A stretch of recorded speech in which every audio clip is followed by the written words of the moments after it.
I'm on such a filming roll. You guys don't even understand. Actually, you don't even understand. Hello, welcome back to my channel. Today we're gonna kind of do a 2-for-1. We're gonna talk about my reading goals for 2026 and talk about the top 5 books I have on my TBR for next year as well. So let's start with goals. I have them written here, not nicely, but I have them written down. So let's start. First goal is going to be to finish all the in progress series I am currently in, which actually aren't many. When I wrote this goal down, I thought I had many more in progress series. I was wrong. The 3 ones I have are the Throne of Glass books by Sarah J. Maas, Daughter of the Moon Goddess, which is only a duology, so I only have 1 book to finish there, and then The Cruel Prince universe, which I've read the original trilogy, but what I mean by the universe is I want to read the Stolen Heir duology, and I also got the 2nd and 3rd book in the Tithe trilogy, the Modern Fairy Tales trilogy, which is not spoken about a lot, but I want to read that trilogy as well. They're all literally set in the same universe, so I'm kind of like lumping it into a series, if you will. My next goal is to read 40 books. I feel like that's extremely straightforward, which was my goal for 2025, but if you saw my Where I've Been video, that should be posted. That's gonna come out first, so you should have seen that already. If you haven't, you can go find it. But I wanted to read 40 books this year. It did not happen for valid, good reasons, but we're gonna try to strive towards that again this year. Will I make it? We will see. We will see. If I read only 25 books, I will be happy. I'll be happy to have read 25 books, but I really want to try to get to 40 and set a new record. I feel like that's totally achievable. It becomes harder when I don't listen to audiobooks, but I feel like it's totally achievable. So my next goal kind of ties into reading series on my shelf, and that is reading 80% of my physical TBR. If you can tell, I have a lot of books on my shelves, and I definitely am not 80% through all of them. I haven't done the math yet. I'm going to do the math, and I'm going to share it with you guys. I'm going to bring you guys along on the journey of reading my physical TBR. But I know for a fact I have not read 80% of those books, and I really need to do better about reading what's on my shelf and not just listening to an audiobook of whatever's trending or buying a new book. I need to read. There are some books that have been on there since 2024 and have just never been touched. They were taken out of the bag or the box and were never touched again. So that's not good. That is not good. We're putting an end to that this year, and we're gonna read them. And it doesn't matter. We don't have to love them. We don't have to be super big fans of them, but they at least need to be given a fair shot against everything else I'm reading, and not just to be left to die on the shelf. Which is why, obviously, like the first goal I said is to read my series, because I do have series I'm in, and I also have a lot of series already on here. I have the Poppy War trilogy already complete, just sitting there. I have the whole Scythe series, which is technically my husband's, but I still am gonna read it at some point. But I have those. I have like the first book of Red Rising, the first book of Mistborn. I have the Lightlark series, which I don't know if I'm gonna go back to, but it's still there. All that to say is I have a lot of books and I just need to get through them. It's ridiculous at this point. Goal number 4, by the way, I only have 5 goals. I was not going to be one of those people with a lot of goals, and I wasn't gonna make it super hard on me, because if I make it super hard, then I'm probably not gonna achieve anything, because I'm gonna get overwhelmed and stressed out with the fact that I put this self-inflicted challenge and made it too challenging.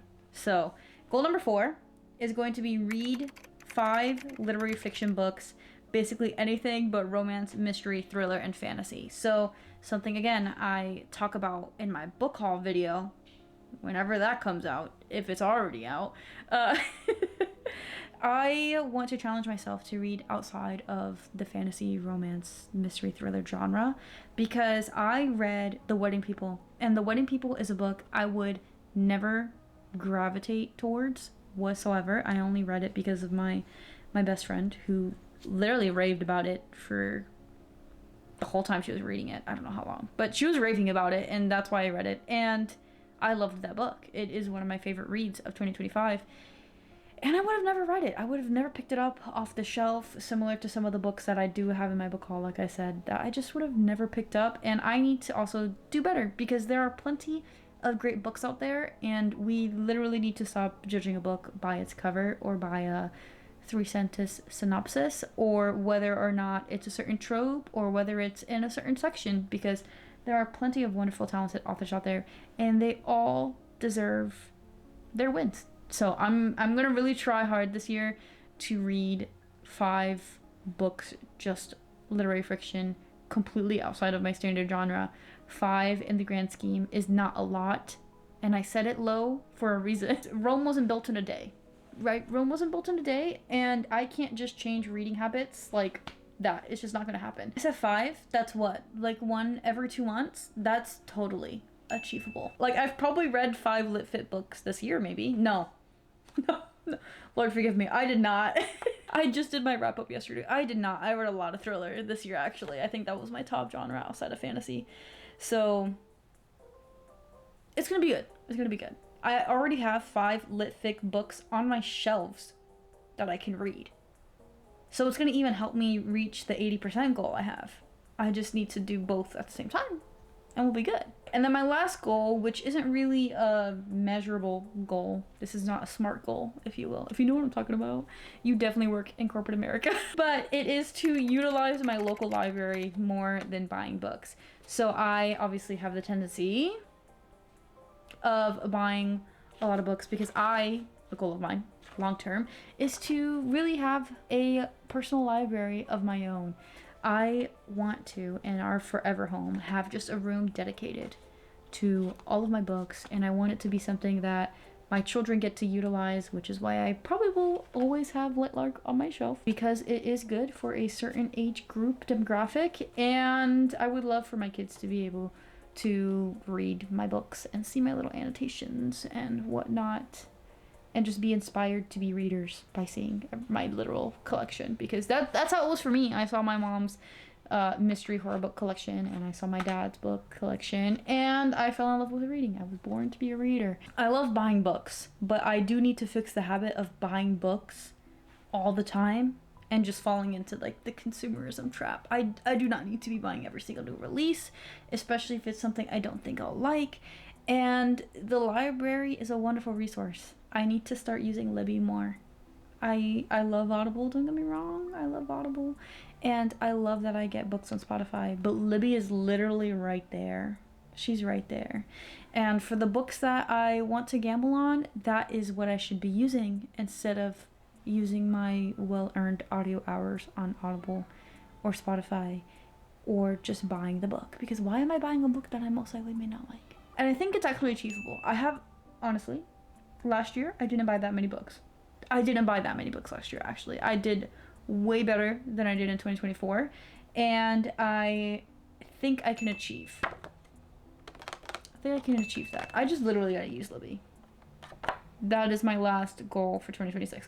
I think all these goals are super achievable. If I really put my heart and mind to it, I can do all of this. Especially Throne of Glass. I could definitely finish Throne of Glass.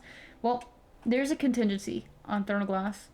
My bestie, she's probably watching this. You need to finish Throne of Glass. You need to catch up to where I am. I'm telling the world right now, whoever sees this, the world may be only 50 people, but I'm telling the world right now that you need to catch up on Throne of Glass so that I can achieve my goal, because you are now a potential stumbling block. Let's get into 5 books I am really excited to read in 2026. Some of them are books I already own because, hey, my goal, and 2 of them are new releases I'm really excited about. The first book I really, really want to read, and that book is Legendborn by Tracy Deonn. This has been on my TBR for so long. I've posted on Instagram as this is my monthly TBR, and we've just never read it. It's so bad at this point that the 3rd book has already come and gone, and it will probably be already in its paperback edition before I have read this book. But 2026 is the year. 2026 is the year. I have not heard like any criticism on this book. That may be because of the circles I follow online, who knows, but I have not heard one bad thing about this. I also have a best friend who has read this book and she loved it. She highly recommended it to me and said it is definitely worth all the hype. So I have high hopes for this book. Do I need to bring them down a little bit just in case? Probably, but this is the year we read Legendborn. If you have not heard anything about Legendborn, I'm going to read the synopsis right now just so you have an idea. I'd be very surprised if you have not heard about this book, but I digress. We'll read it anyways. After her mother dies in an accident, 16-year-old Bree Matthews wants nothing to do with her family, memories, or childhood home. A residential program for bright high schoolers at UNC Chapel Hill seems like the perfect escape until Bree witnesses a magical attack her very first night on campus. A flying demon feeding on human energies, a secret society of so-called legend-born students that hunt the creatures down, and a mysterious teenage mage who calls himself a Merlin and who attempts, and fails, to wipe Bree's memory of everything she saw. The mage's failure reveals Bree's own unique magic and a buried memory with a hidden connection.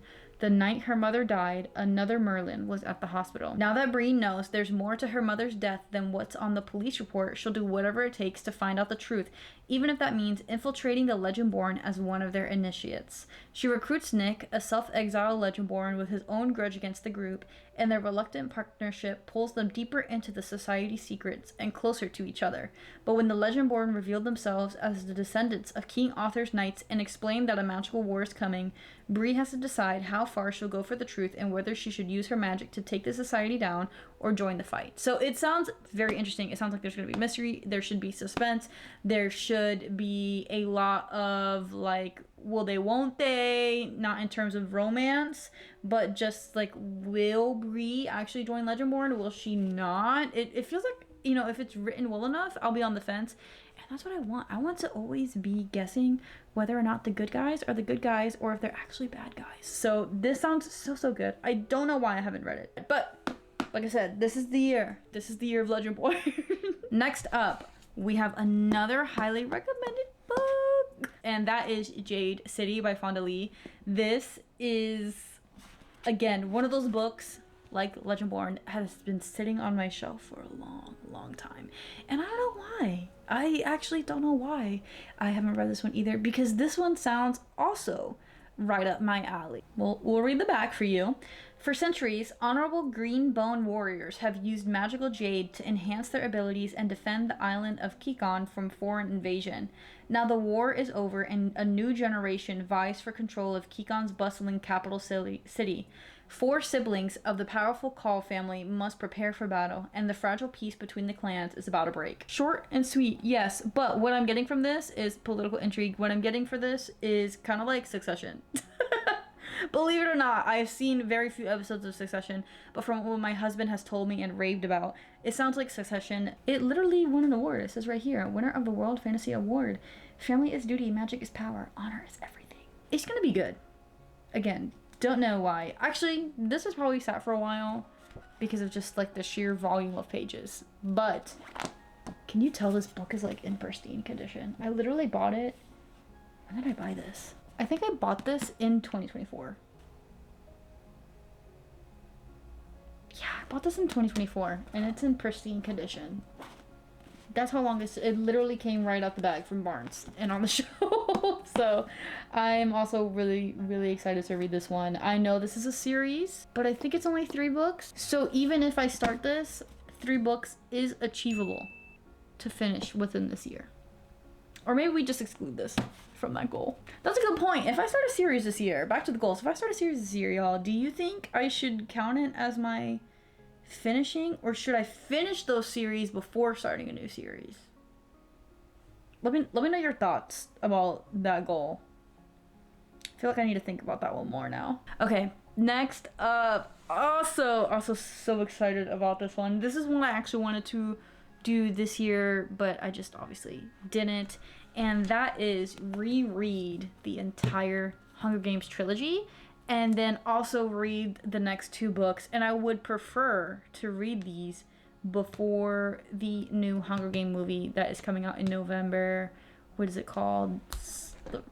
The Sun Rising on the Reaping? Dang, I hit that. Sunrise on the Reaping, not Sun Rising. Sunrise on the Reaping. I would love to be able to read all of these and catch up and watch the 2 new movies because I have not seen the movies. I know, everyone talks about them. I have not seen the 2 most recent Hunger Game movies because I did not want to see them until I read the books. So, we're going to read the Hunger Games trilogy. Reread it. I read it when it first came out. Can you tell by this box set? Can you tell? I feel like there is no synopsis required for the Hunger Games. If you don't know anything about the Hunger Games, you are either really, really, really, really young or like completely out of the film reading universe. So I will not be doing a synopsis. Also because I'm afraid if I pull out any of these, look at this book. Like, if I pull it out, look, like this whole thing is just gonna rip, and that's a problem for me when I get to reading this. So we'll just leave it there. Okay, the next book on my list is coming out this fall, so it's gonna be a long wait, and it may even get pushed back, hopefully not. But the next book is Deadbeat by Leigh Bardugo, and it is the final book in the Alex Stern trilogy, so aka Ninth House and Hellbent.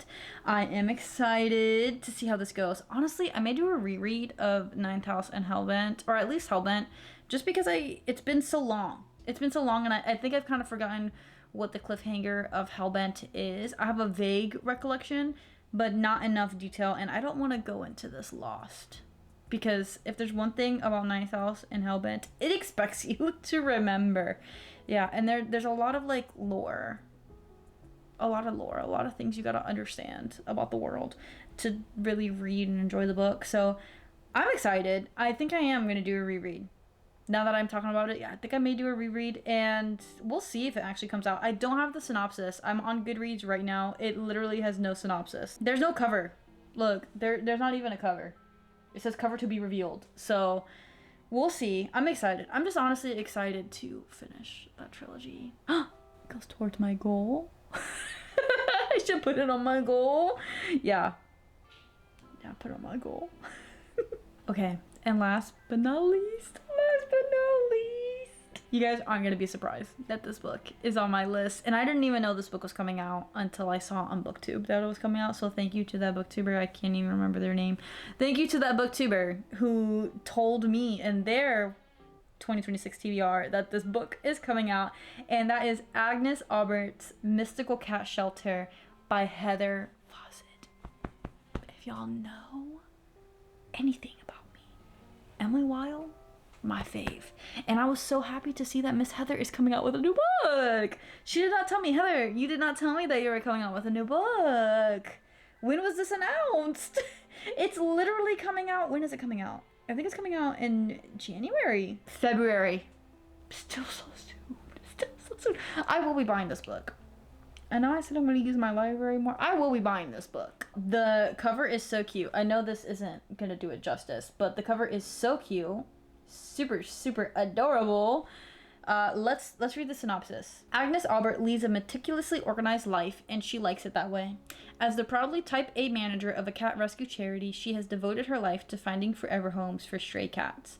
Now it's the shelter that needs a new home, and the only landlord who will rent a space to a cat rescue is a mysterious man called Havelock, who also happens to be the world's most infamous magician running an illegal magic shop out of his basement.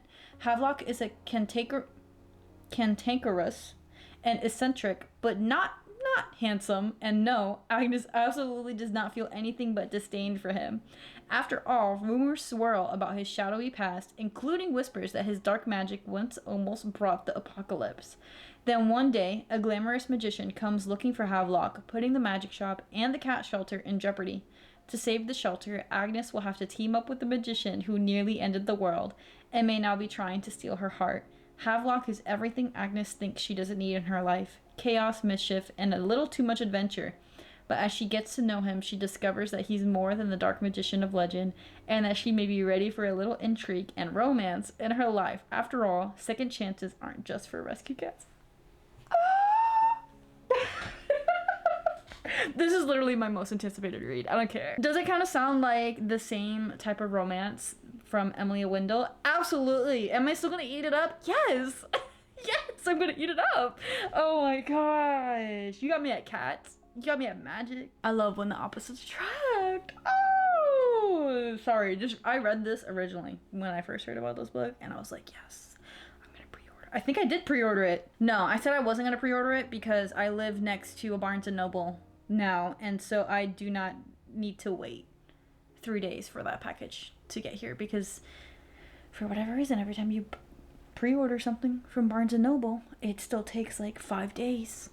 after the release date to get the book, and I'm not gonna wait for that. I will go to the store. I will walk my butt down to the store and pick up a book. I don't need it to be signed. I don't need it to be special edition. I just need to get the book in my hands. It sounds like it's gonna be so fun. And the cover art, again, look at the cover art. Look how cute. Oh, I'm so excited. February. Okay, enough about that, enough. So those are my goals and the books I'm really, really excited to read this year. What are you guys reading this year? What are you guys reading this upcoming year? Yeah, any books you really want to read? You got any goals besides like the standard how many books you're gonna read this year? What's something you're thinking about switching up? Something I did think about while we're here at the end. I did think about starting a reading journal. We'll see if we start that this year. I don't know. I'm like intimidated but also intrigued. So is there anything else you're thinking about doing? Any other goals? Anything you're like, oh, you know, I've been thinking about that. I see other people do that. Maybe I try it. Let me know. Let me know in the comments. I love to hear how we're all like getting ready for this new year and getting ready to just kick it off. I'm so excited, y'all. I'm so excited. I'm so excited for the new year. Oh, I said it in my Where I've Been video. I'm so excited for 2026. So I'll leave it there. I'll wait for your comments. I'll watch them. I'm watching you. Hopefully type the comments what you're thinking. But I'll talk to you guys next time. Bye.